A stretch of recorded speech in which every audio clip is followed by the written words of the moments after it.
상아 사다가 아유 대름 상아 사다가 삼는 건 다리길 용수의 흥불불불불 아줌마라지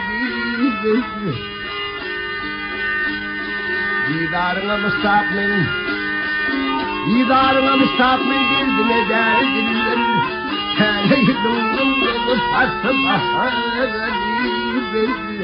kim hatırlamın senden halidarım gibi Fethi'dir feryastık Fethi'dir feryastık tanım gazayken nedir Feri zalimden düştüm feri sarhoş elledim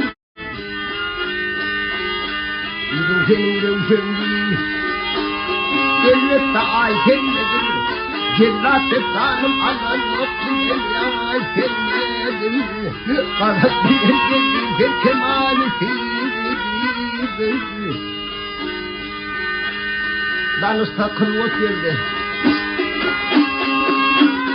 Ananı sakınma evde günlerimle acayip Benim tane töküldüm kendime acayip Kuşun ince dillerimin Kuşun ince dillerimin dillerimle acayip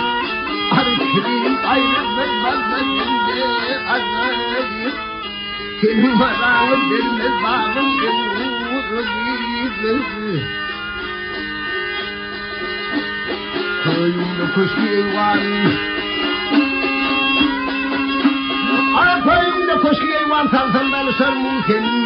Gittin kıyıda sorsan Kılsan beni sarmuşsun Garip kimin kaçsağın Garip kimin kaçsağın Olsam beni sarmuşsun 7 yıldan ömrünü Derken beni sarmuşsun Hakkı bilen kendinin sahibi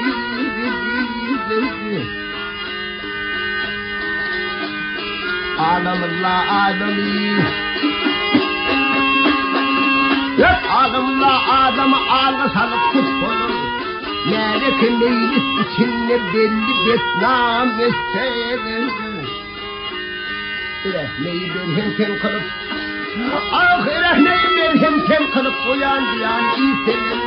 Mehtacinin deyim var martımdeyin aslanır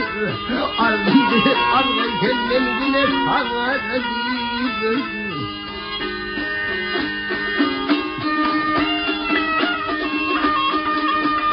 Akardıdır arlayken akardıdır arlayken ben güneş karedir